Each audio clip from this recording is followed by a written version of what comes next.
আজি পোলাও ৰেচিপিটো একেবাৰে সাধাৰণভাৱে দিছোঁ, আপোনালোকে চাব। ইয়াতে মই লং, ইলাচি আৰু ডালচেনি দিছোঁ। এয়া তেজপাত দুখিলা আৰু পিঁয়াজ 3টা আৰু আদা ৰচুন অকণমান। তাতে মই এটা কুকাৰতে আজি কুকাৰত বনাবলৈ লৈছোঁ।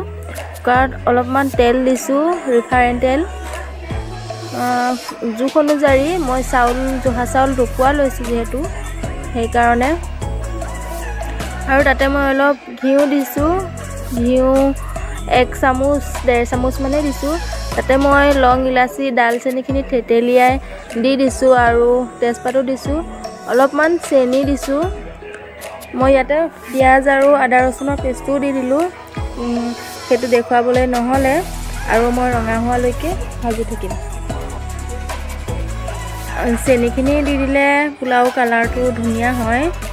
আৰু মই চাউলখিনি দিয়া দেখুওৱা নহ'ল যিহেতু এখন হাতে ভিডিঅ' কৰি আছোঁ। আৰু এয়া মোৰ চাউলখিনি ভালদৰে ভাজি আছোঁ। তাতে মই ড্ৰাই ফ্ৰুট যিবিলাক আছিলে দি দিছিলোঁ। আপোনালোকে কাজু যি ভাল পায়, মোৰ ওচৰত কাজু নাছিল সেইকাৰণে খিচমিচ দি দিলোঁ। আপোনালোকে যি মন যায় দিব পাৰে, গাজৰ বা বিন তেনেকুৱা জাতীয় মটৰ কিবাকিবি ইয়াত মিহলাব পাৰে পোলাওত। মই আজি একো দিয়া নাই, একেবাৰে সাধাৰণভাৱে বনাইছোঁ।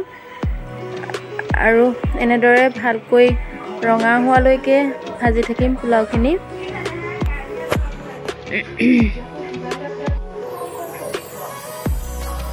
এয়া মোৰ ৰঙা হৈ গৈছে, ভালদৰে ভাজি ল'লোঁ। আৰু ইয়াতে মই এতিয়া দিম পানী, আৰু পানীটো মই বৰ বেছিকৈ দিয়া নাই।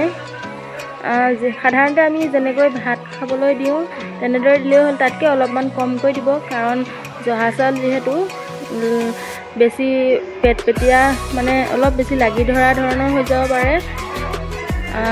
এটা এটা হ'ব লাগে যিহেতু পোলাও বনালে, সেইকাৰণে মই অলপ কমকৈ দিছোঁ।